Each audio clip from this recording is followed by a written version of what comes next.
دیکھیے قرآن مجید میں ایک آیت ہے، فَإِذَا قُرِئَ الْقُرْآنُ فَاسْتَمِعُوا لَهُ وَانصِتُوا. جب قرآن پڑھا جائے تو سنو اور چپ رہو. دیکھیے فَاسْتَمِعُوا جو ہے یہ زیادہ سننے کے لیے آتا ہے. ایک ہے فَاسْمَعُوا، یہاں فَاسْمَعُوا نہیں ہے، فَاسْتَمِعُوا. تو سننا تو ایک ہی قسم کا ہوتا ہے، دو قسم سننا کیسے ہوگا؟ پھر سننا تو ایک ہی قسم کا ہوتا ہے. تو یہ فَاسْتَمِعُوا کے معنی ہے کہ معنی پر دھیان رکھتے ہوئے سنو.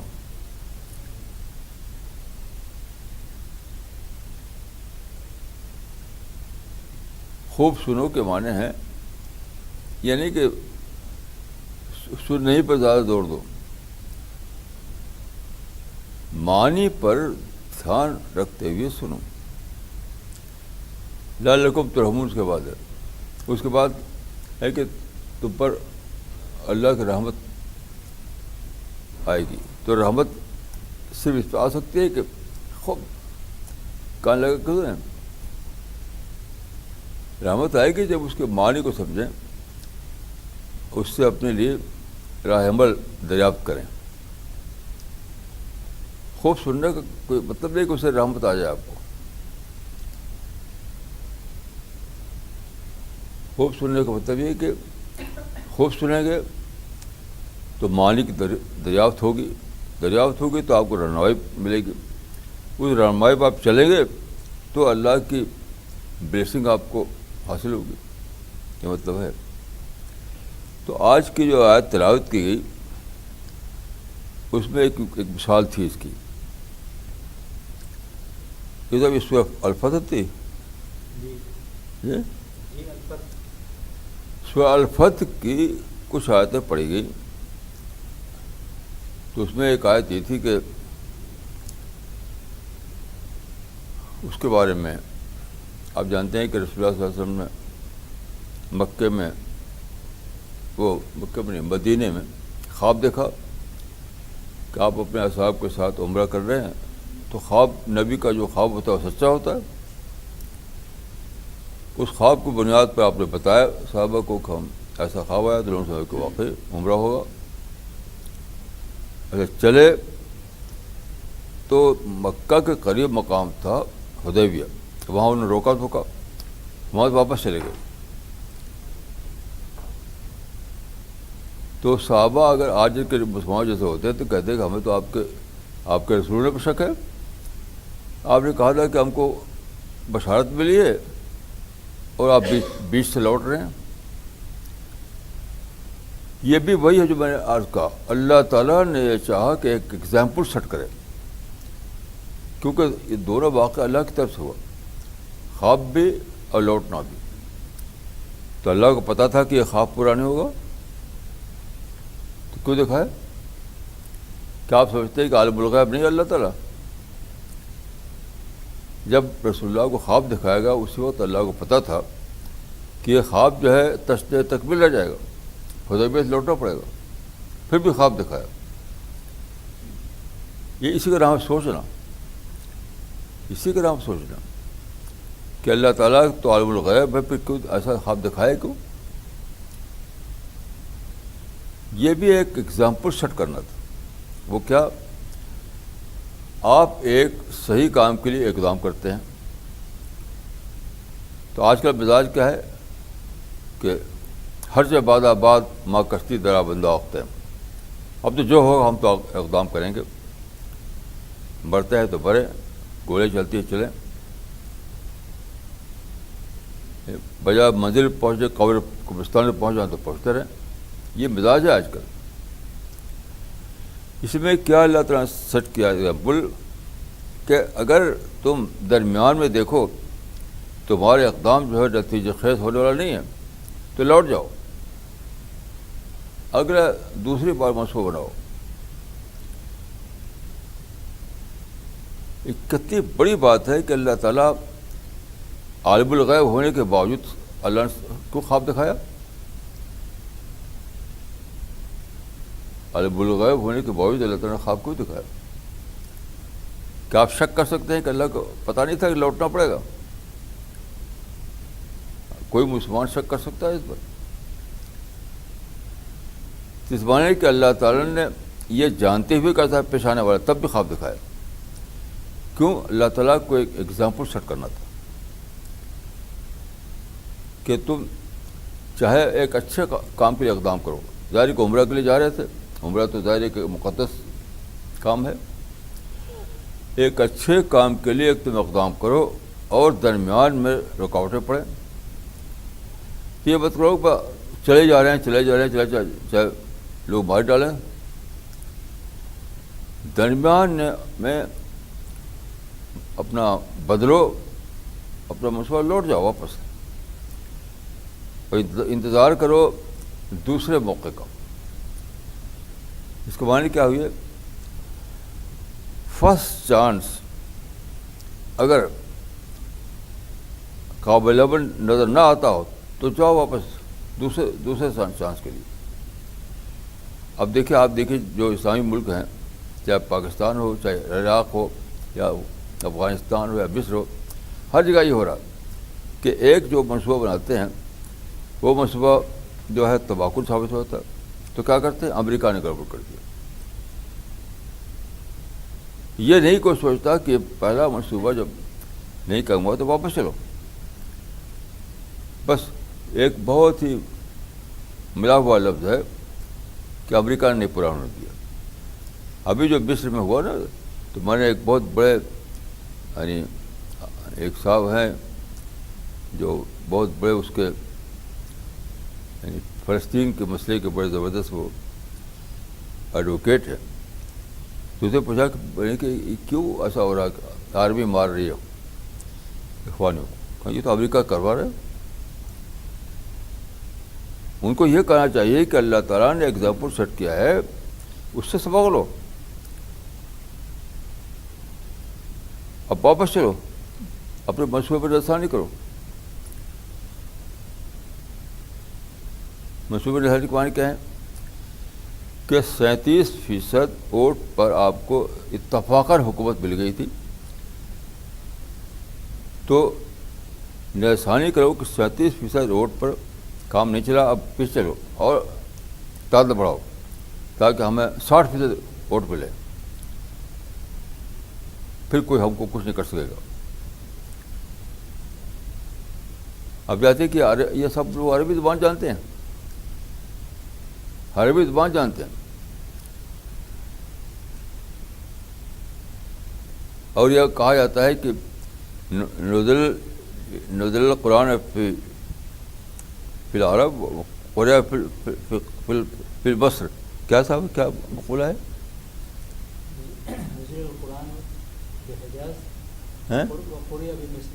کیا ہے؟ نزل القرآن بحجاز حجاز وقرئ بمصر. ہاں، بے مصر کیا مصر؟ وقرئ بمصر.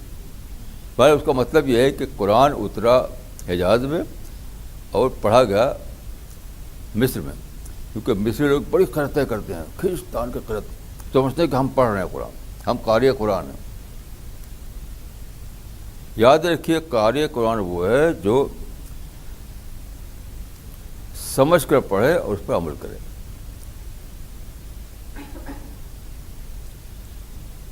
تو یہ مصری کی بات نہیں ہے، ہر مسلم ملک میں ہی ہو رہا ہے کہ ایک خام اقدام کریں گے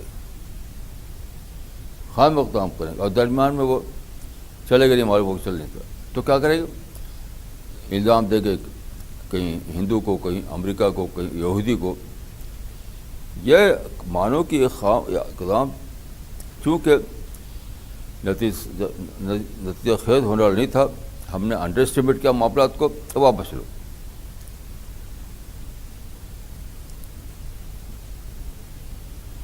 کیسی عجیب بات ہے. ایک رسول، ایک نمونہ وہ سٹ ہے، ایک نمونہ تو وہ ہے جو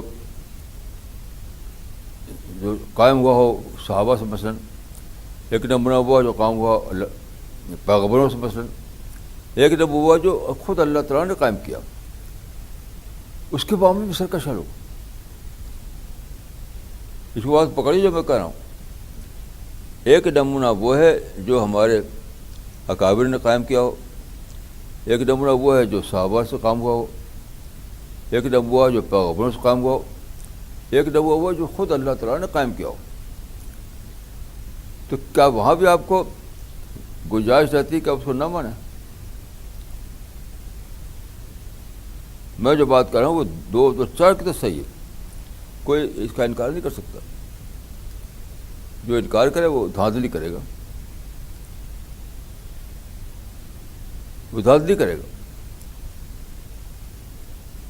یہ لوٹنے کا معاملہ صرف رسول اللہ کا نہیں تھا، یہ اللہ تعالیٰ کا معاملہ تھا، کیونکہ اللہ تعالیٰ نے خواب کو دکھایا، ایسا خواب جو تکمیل تک پہنچنے نہیں والا نہیں تھا، اللہ نے خواب کو دکھایا، اس لیے کہ ایک نمبر سیٹ کرنے کے لیے.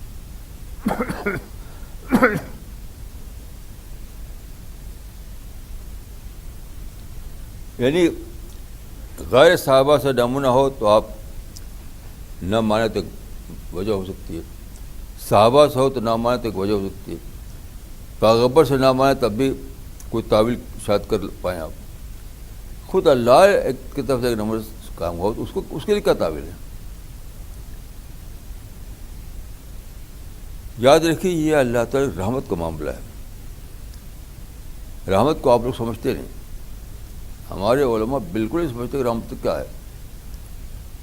یہ بھی رحمت کے معاملات ہیں. رحمت جو مانتے ہیں اللہ تعالیٰ کی رحمت وہ بہت ہی یعنی ایک مبہم معنی میں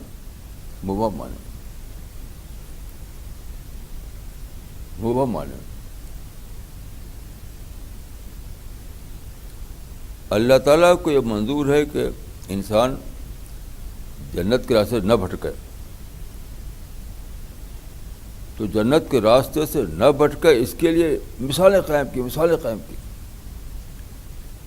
یہاں تک کہ وہ اپنی ذات سے مثال قائم کر دی.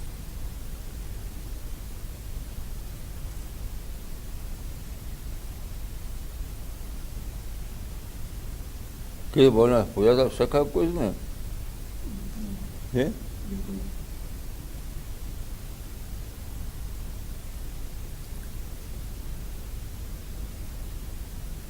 یہ رحمت خداوندی کی آخری صورت ہے، جسے ماں اپنے بیٹے کے لیے کبھی آخری درجے کی شفقت دکھاتی ہے.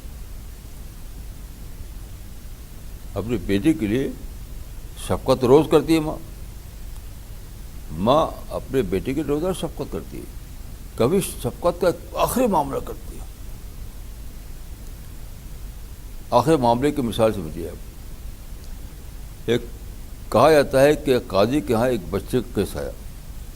ایک بچہ تھا جو بھی نومولود، اور دو عورتیں دعوے دار تھیں کہ وہ کہتے میرا بچہ، وہ کہتے میرا بچہ.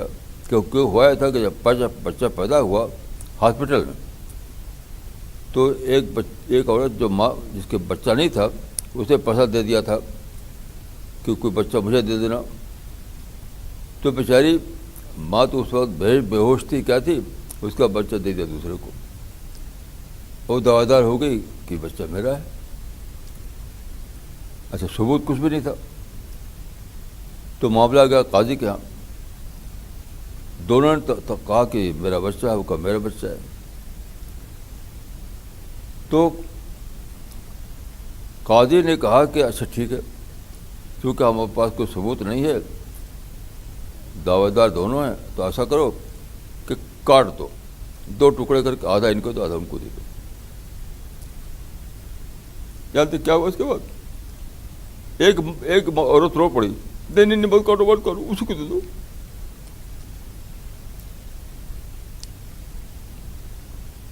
یہ شفقت کا آخری معاملہ تھا. تو قاضی نے اسے فیصلہ کیا، یہی اصلی ماں یہی ہے. تو شفقت کے معاملات جو ہوتے ہیں، آپ روزانہ جس کے بھی ماں ہے وہ جانتا ہے کہ شفقت کے معاملات کرتی ہے ماں، لیکن کبھی شفقت کے معاملے میں آخرت تک جاتی ہو. نے اپنے محبوب بیٹے کو دوسرے کو دے دیا. اس سے آگے کیا ہو سکتا ہے؟ ہر ماں کو اپنا بیٹا محبوب ہوتا ہے، دوسرے کو دینے کو راضی ہو گئی تاکہ وہ اس پر چھوٹ نہ چلے. تو یاد رکھیے حدیث میں آتا ہے کہ اللہ تعالیٰ اس سے بھی زیادہ رحیم ہے اتنا کہ کوئی ماں اپنے بیٹے کے لیے ہو سکتی ہے. تو اللہ تعالیٰ نے یہ شفقت کا معاملہ کیا کہ صلحاء پیدا کیے، سارے لوگوں کے ذریعے نمونے قائم کیے. پھر تابعین کا دور آیا، صحابہ کا دور آیا، سب نے نمونے قائم کیے، پیغمبروں سے نمونے قائم ہوئے. اور آخری شفقت معاملہ اللہ تعالیٰ کی آخری رحمت معاملہ ہے، اپنی ذات سے نمونے قائم کر دیے. حالانکہ دیکھیے اگر کوئی شخص نہ مانتا ہو، ملحد فرض کی ہو، جانتے کیا اس کو گنجائش ہو جاتی ہے، تو کہے بھی تمہارا خدا کیسا اس کو یہ پتہ نہیں، عمرہ ہو نہیں پایا اس سال. نعوذ باللہ یہ کہہ سکتا ہے کوئی؟ نعوذ باللہ یہ کوئی آدمی جو اللہ پہ یقین نہیں رکھتا ہو وہ مذاق اڑا سکتا ہے. کیسا تمہارا خدا ہے؟ تم سے کہا کہ جاؤ عمرہ کر دیں اور اس کو یہ پتہ نہیں تھا کہ عمرہ ہونے والا نہیں.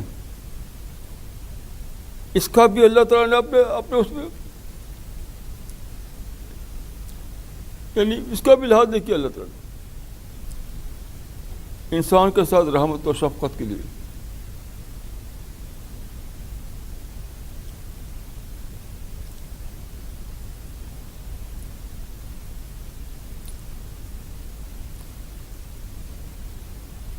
اللہ تعالیٰ کو آخری حد تک مطلوب ہے کہ انسان جو ہے جہنم سے بچے، جنت داخل ہو. لیکن وہی حدیث میں آتا ہے کہ لوگ پتنگوں کی طرح گر رہے ہیں جہنم. یہ حالت، اس کے باوجود لوگ گر رہے ہیں لوگ. لیکن لوگ سمجھ لیتے ہیں کہ وہ تو کافر گر رہے ہوں گے، ہم کیوں گریں کہ ہم تو مسلمان ہیں. یہ بالکل ہی غلط عقیدے ہیں. جنت اور جہنم کو مدار ذاتی عمل پر ہے، پیدائش پر نہیں ہے. لیس للانسان الا ما سعى. جنت اور جہنم کا مدار جو ہے پیدائش پر نہیں ہے، عمل پر ہے. تو جب ابھی یہ آیت پڑھی گئی تو میں نے سوچا کہ اللہ تعالیٰ نے کیسے کیسے عجیب رحمتیں کر رکھی کہ خود اپنی ذات سے یہ نمونہ قائم کیا کہ دیکھو تم کوئی منصوبہ بناؤ گے، ایک اقدام کرو گے اور درمیان میں پتہ چلے گا کہ منصوبہ جو ہے ناقص معلومات پر تھا، کمتر اندازے پر تھا، یہ تو نتیجہ ملنے والا نہیں ہے اس میں، تو فوراً لوٹ جاؤ. یہ مت کرو کہ بس آگے بڑھتے رہو، آگے بڑھتے رہو، آگے بڑھتے رہو یہاں تک کہ اور کہو کہ تو فرار میں ضعف ہوگا اور لوڑو مورو کٹو اس میں. اس کی میں مثال دیتا ہوں کہ اس کو نہ جاننے کی وجہ سے. دیکھیے جن کو آپ لوگ شہیدین کہتے ہیں ان کا قصہ سنیے. سلفی لوگ تو شہیدین کہتے ہیں، ان کو نام بھی نہیں لیتے، ان کا اتنا بڑا مانتے ہیں کہ وہ نام بھی نہیں لیتے ان کو. آپ لوگوں کو شاید معلوم نہیں وہ شہیدین کا قصہ. دو علماء، دو عالم تھے، سید احمد شہید بریلوی. میں تو شہید کے لفظ لگانا صحیح نہیں سمجھتا لیکن لوگ بات لگاتے ہیں. اور مولانا اسماعیل، دو عالم تھے وہ. تو کیا ہوا، وہ زمانہ تھا جب کہ پنجاب میں مہاراجہ رنجیت سنگھ کی حکومت تھی. تو وہاں سے خبر آئی کہ انہیں مسجد کو استبل بنا دیا ہے، کیا کر دیا ہے، کچھ اس طرح خبریں. اب ان کو جوش آیا جہاد کا، اس کو جہاد کرنا ہے. اب لگے سارے لوگ یہاں روانہ ہوئے. اچھا بالا کوٹ جب پہنچے تو جانتے ہیں کیا ہوا. بالا کوٹ جو اس کی سرحد، یعنی اس کی سرحد پر، مہاراجہ رنجیت کی حکومت کی سرحد پر، معلوم ہوا کہ تو راستہ ہی نہیں معلوم ہے. یعنی بالا کوٹ سے آگے بڑھنے کا راستہ انہیں پتہ نہیں تھا ان کو.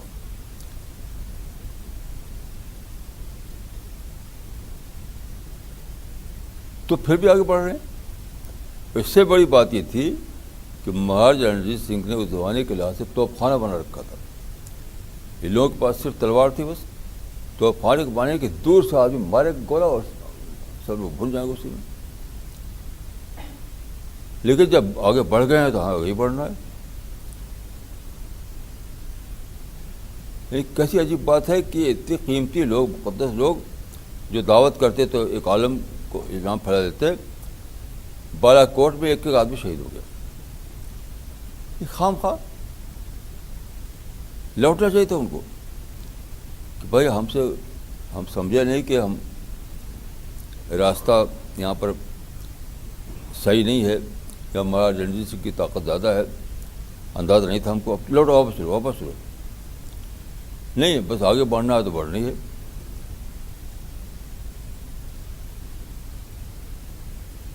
آج کل تو جانتے ہیں کہ سوسائڈ بمبنگ ہوتی ہے اسی میں. تو دیکھیے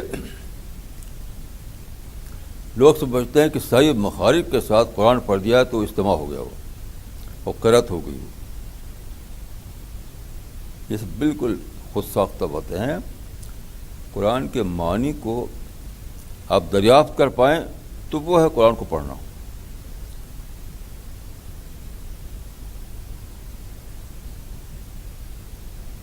ہم لوگ فرض کی یہاں آئے ہیں. اگر فرض کی معلوم ہو کہ صاحب تلنگانہ تحریک جو آتی ہے زوروں پر ہے، ہم سب کو بال کاٹ ڈالیں گے، فرض کیجیے، تو پھر بھی ہم کہ نہیں ہم تو آئے ہیں، اب تو ہمیں جہاد کرنا ہے، اب تو ہم شہید کا درجہ نہیں، تو حماقت ہوگی. چپ چاپ سے اس پر واپس چلے جائیں. چپ چاپ واپس چلے جائیں. یہی صحیح اسلام ہے.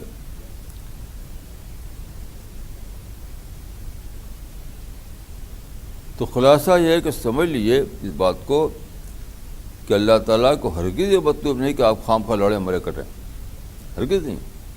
اللہ تعالیٰ بولے آپ زندہ رہیں، اپنی عقل کو استعمال کریں، اللہ کے دین کا کام کریں. یہ اللہ تعالیٰ کو مطلوب ہے. چاہے پیچھے ہٹنا پڑے، چاہے جھک کر سلوک کرنی پڑے،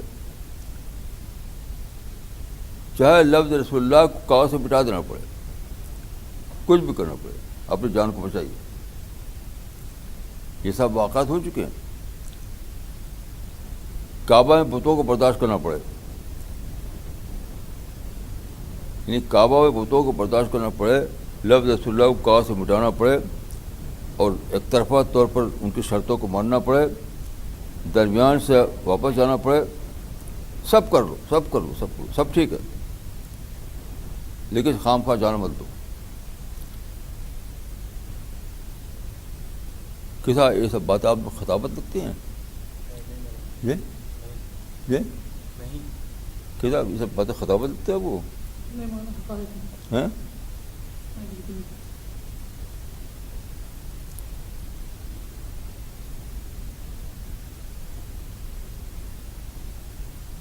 آپ لوگ رسول اللہ کو صرف یعنی نعت خوانی جانتے ہیں، اس کے ساتھ کچھ جانتے ہیں.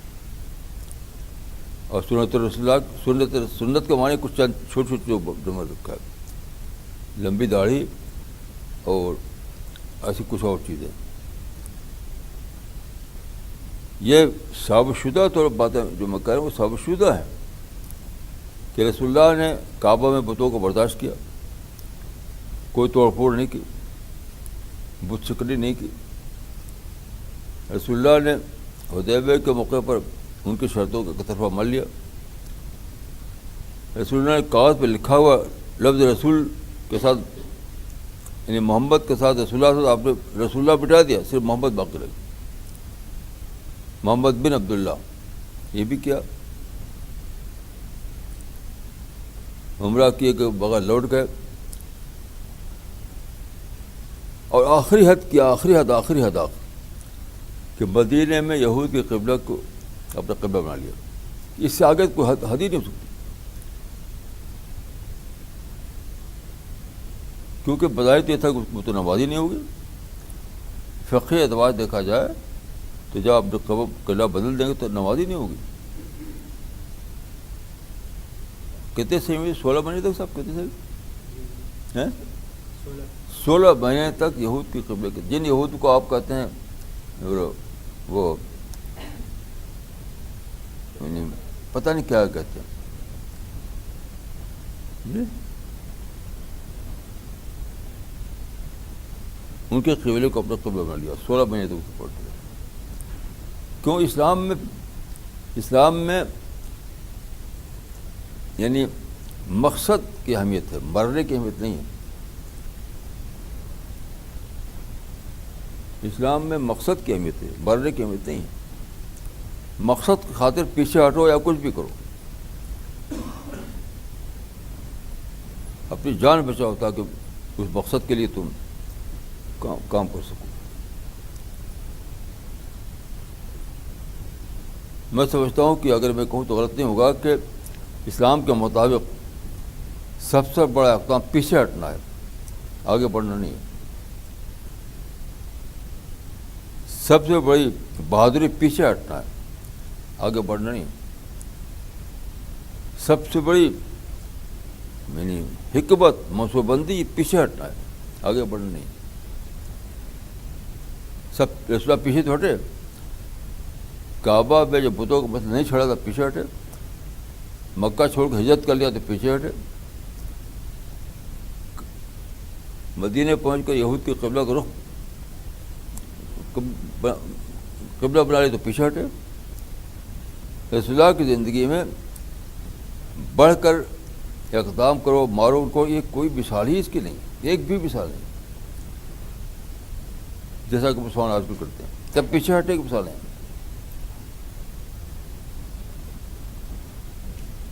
سب مثالیں پیچھے ہٹے ہیں. دیکھیے، میں شروع سے لیجیے. رسول اللہ کو جب نبوت ملی تو 3 سال تک آپ نے یعنی اعلان کے ساتھ کام نہیں کیا. کیا صاحب؟ 3 سال تک 3 سال تک آپ نے اعلان کے ساتھ کام ہی نہیں کیا. یہ پیچھے ہٹا نہیں تھا کیا؟ پیچھے ہٹا تھا. کعبہ میں بت تھے، اسے کچھ مسئلہ چھڑا نہیں، جا کے چپ نماز پڑھ لیا، نماز پہنچ جائے. یہ پیچھے ہٹا تھا.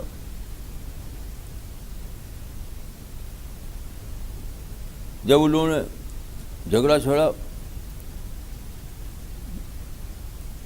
یعنی ابو طالب کے بعد مسئلہ پیدا ہوا. اب طائف گئے منع حاصل کرنے کے لیے، وہاں انہوں نے نہیں قبول کیا، لوٹنا پڑا. ابو طالب مر چکے تھے، تو مطیع ابن عدی کی حمایت میں مکے میں یہ بھی پیچھے ہٹا تھا. مشرک کی حمایت پیچھے ہٹا نہیں ہے. ایک پیغمبر جو توحید کا داعی ہو، وہ مشرک کی حمایت میں مکہ میں رہے، یہ پیچھے ہٹنا ہے. پھر جب انہوں نے کہا کہ ہم تو آپ کو رہنے نہیں دیں مکہ میں، تو چلے گئے شعیب ابی طالب میں 3 سال کے لیے، وہی پیچھے ہٹنا تھا. پھر انہوں نے کہا کہ نہیں، آپ تو قتل کر ڈالیں گے، تو اب مدینے چلے گئے، وہی پیچھے ہٹنا تھا. مدینے بھی گئے تو آپ کو معلوم ہے کہ سیدھے نہیں گئے، الٹے گئے. غار سور الٹی طرف ہے، یہ پیچھے ہٹنا تھا. یہ پیچھے ہٹنا ہے. مدینہ پہنچ کر کے آپ نے ایک لفظ شکایت کے نہیں بولی کہ مکہ والے ظالم ہے، یہ بھی پیچھے ہٹنا تھا. یہودی قبلے کو قبلہ بنا لیا، یہ پیچھے ہٹنا تھا. رسول اللہ پوری زندگی پیچھے ہی ہٹے ہیں. آج کل جو مسلمانوں میں ہے وہ رسول اللہ کی سنت نہیں ہے، وہ رسول اللہ کی سنت نہیں ہے. وہ کہ صاحب آپ کو شک ہے؟ رسول اللہ کی سنت پیچھے ہٹنا، یاد رکھیے، آگے بڑھنا نہیں، سنت ہی نہیں ہے. کوئی ایک واقعہ مجھے بتا دیے آگے بڑھ کر جو کہتے ہیں ہجوم، کوئی ایک بھی سنت نہیں. ہر جگہ آپ نے پیچھے ہٹے پیچھے ہٹے پیچھے ہٹے.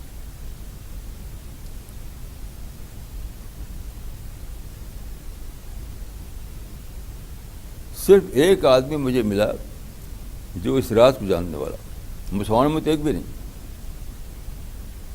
کیسا اس سردار کا نام کیا تھا جس کا میں نے نقل کیا؟ اس نے رسول اللہ پر ایک مضمون لکھا سردار نے رسول اللہ پر، اس کا جملے کو نقل کیے ہیں ہم نے اپنی کتاب میں.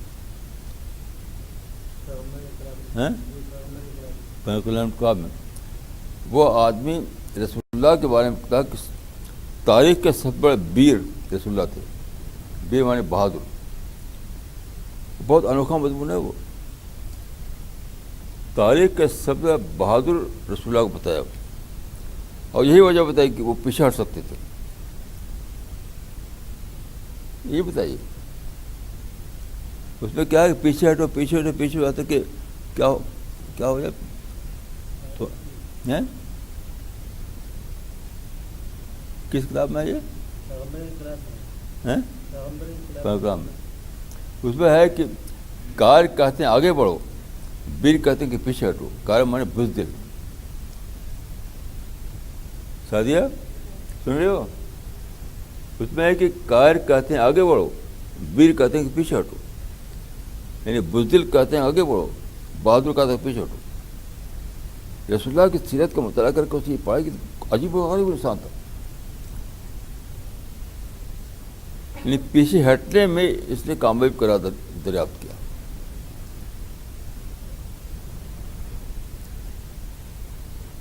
کچھ آپ لوگوں کو اس میں وہ ہو رہا ہے،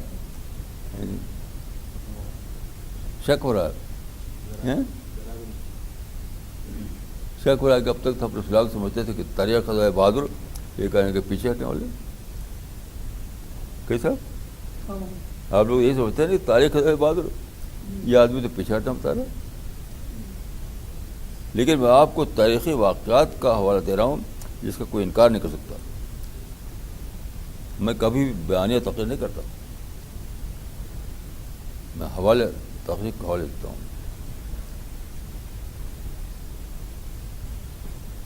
تو رسول اللہ کی سب سے بڑی سنت یہ ہے کہ پیچھے ہٹو، آگے بڑھو ہی مت.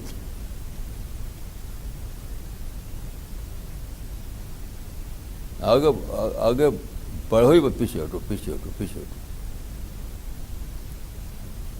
تو پیچھے ہٹنے میں جانتے کیا ہوگا؟ آگے جب بڑھیں گے تو وہاں شیطان کھڑا رہتا ہے. پیچھے ہٹیں گے جانتے کیا وہاں فرشتے کھڑے ہوتے ہیں، جس کو آپ کہتے ہیں اقدام نا، وہاں پر شیطان سے ملاقات آپ کی ہوتی ہے. پیچھے ہٹتے ہیں تو فرشتوں سے ملاقات ہوتی ہے. یہ راز ہے.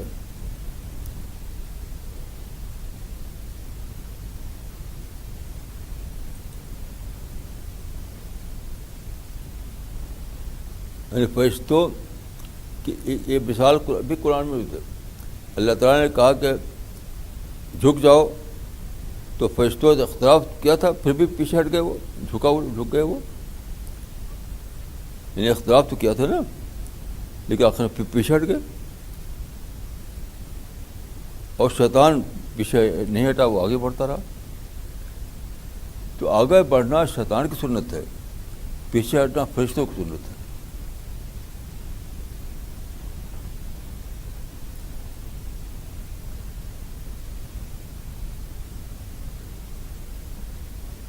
اور آپ کے جتنے سو کال اکابر ہیں سب کا فضیلت یہ بتاتے ہیں آپ لوگ کہ وہ پیچھے نہیں ہٹے. وہ چاہے گردن کٹتی ہے تو کٹ جائے.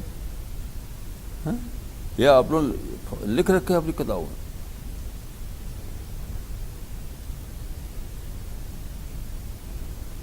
بہر جو حقائق ہیں ان کی روشنی میں کہتا ہوں کہ آگے بڑھنا شیطان کی سنت ہے، پیچھے ہٹنا فرشتے کی سنت ہے. کیونکہ فرشتے پیچھے ہٹ گئے، انہوں نے کہا کہ اتجل فیہا من یفسد فیہا، لیکن پھر جب اللہ تعالیٰ نے ایکسپلین کیا تو پیچھے ہٹ گئے، جھک گئے. وہ شیطان نے کہا نہیں تھا ہم تو جھکے گے نہیں، ہم تو پیچھے ہٹے گے نہیں. تو آگے بڑھنا شیطان کی سنت ہے، پیچھے ہٹنا فرشتے کی سنت ہے. اس زمانے میں مسلمانوں کے جتنے اقدامات ہیں سب ناکام. مجھے ایک اقدام بتائیے جو کامیاب ہو، ایک سنگل اقدام کر جو کامیاب ہو.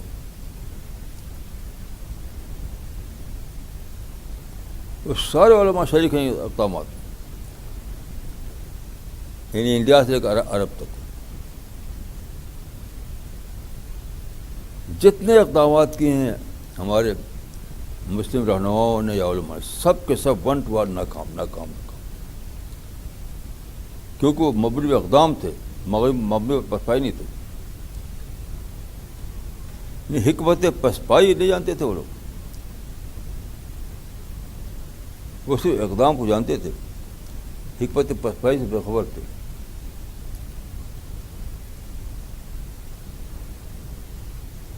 کیسا آپ کو کچھ پریشانی لائق ہو رہی ہے؟ کیا کیا باتیں سننے کو مل رہی ہیں؟ جی کیسا آپ کو پریشانی ہو رہی ہے؟ کیا کیا باتیں سننے کو مل رہی ہیں؟ کیا ساتھی ہماری لینگویج سمجھ رہی ہو کہ نہیں؟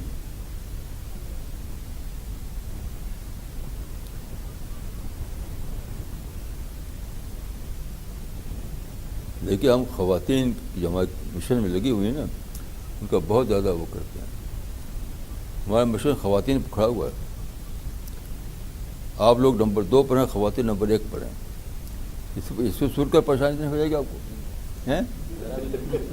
کیسا اس کو پریشانی ہو جائے گی کہ قوام کو پیچھے کر دیا، غیر قوام کو آگے کر دیا؟ یہ کیسا مولوی ہے؟ کہ مولانا فیض صاحب یہ پریشانی ہو جائے گی آپ کو اس پر؟ بالکل یہ صحیح کہہ رہا ہوں.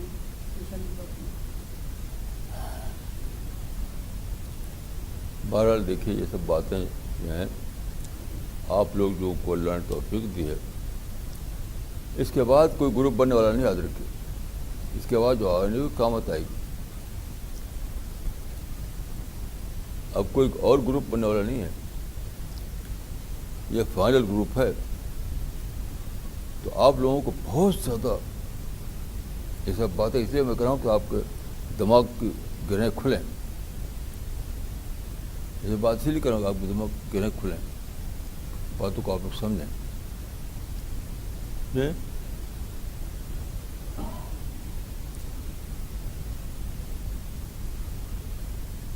بات سنت رسول کے مطالعے سے جو میں نے سمجھا ہے وہ یہ ہے کہ کامیابی کا راز اقدام میں نہیں ہے، کامیابی کا راز پسپائی میں ہے.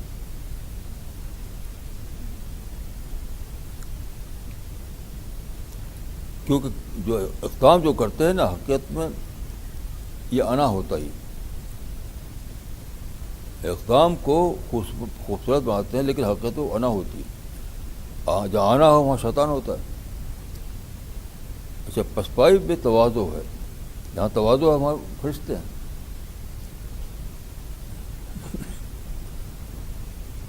جہاں انا ہے وہاں شیطان ہے، اور جہاں تواضع وہاں فرشتے ہیں. تو اقدام کا محرک انا ہوتا ہے، پسپائی کا محرک تواضع ہوتی ہے. یہ فرق. تو آپ لوگ بہت زیادہ اس کو سمجھیے کہ آپ لوگوں کو ایک رول کرنا ہے، اور یہ سمجھنا ہے کہ ہم ہی کو کام انجام دیا. We have to do it. کوئی اور نہیں آنے والا ہے جو اس کام کو انجام دے.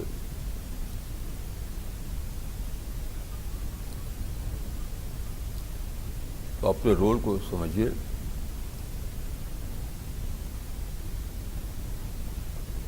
اپنے رول کو سمجھیے، اور کبھی یہ بات سمجھیے گا کہ اور بھی کوئی گروپ آنے والے ہیں.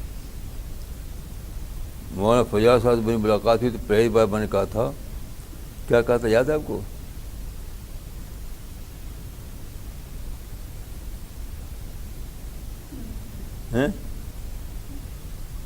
میں نے کہا تھا کہ میں تاریخ کا آخری آدمی ہوں.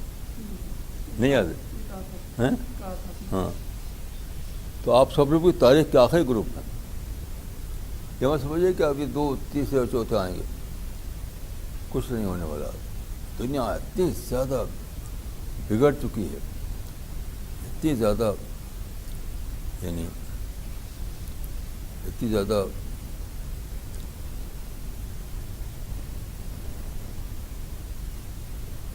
سارے اسباب بگاڑی کی طرف جا رہے ہیں.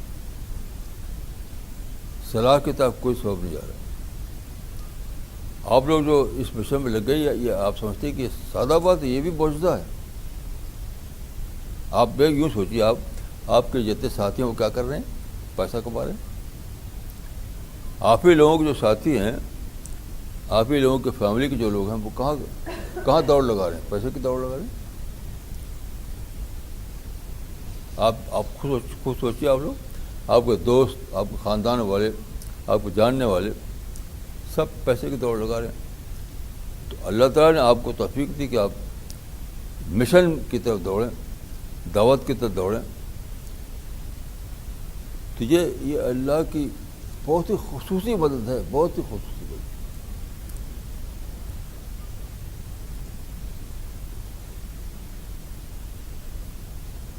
کیا مسٹر خرم کوئی باتیں کلیئر ہو رہی ہیں؟ از دیر سم لینگویج پرابلم؟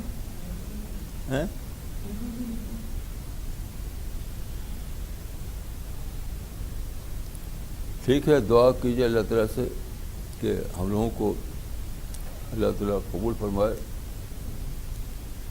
کیونکہ جو کام ہوگا وہ اللہ کی مدد سے ہی ہوگا.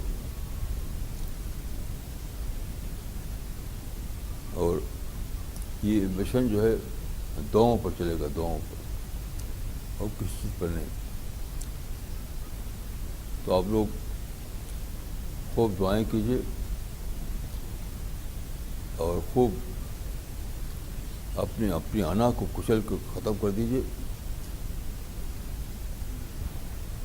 اپنے اندر تواضع، ماڈسٹی لے آئیے.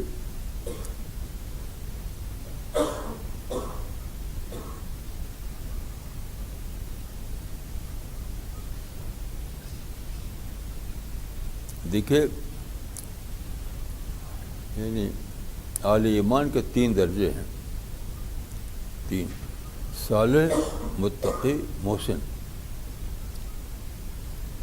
صالح، متقی، محسن. صالح بننا بھی اچھی بات ہے، متقی بننا بھی اچھی بات ہے، لیکن مشن جو ہے یہ لوگ نہیں کر سکتے. صالحین اور متقی محسن نہیں چاہ سکتے، مشن کے محسن چاہیے. اس رات کو سمجھیے. یعنی صالح بھی ٹالریبل ہے، متقی بھی ٹالریبل ہے، لیکن ٹالریبل ہے یعنی نجات کے لیے، مشن کے لیے نہیں. دعوتی مشن جو ہے اس کے لیے صالح اور متقی کافی ہرگز نہیں ہے، اس کے لیے محسن چاہیے.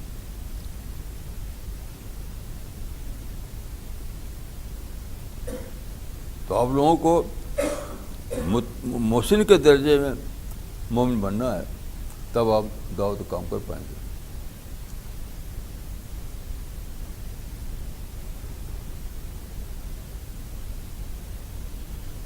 تو ان سب باتوں کو سوچیے اور اپنے آپ کو اللہ کے کام میں لگا دیجیے.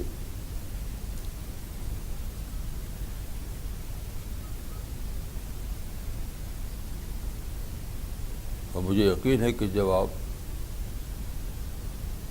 یعنی مخلصانہ فیصلہ کر لیں گے تو اللہ کی مدد ضرور آئے گی اور یہ کام آگے بڑھے گا. اقول قولی ھذا واستغفر اللہ لی ولکم اجمعین.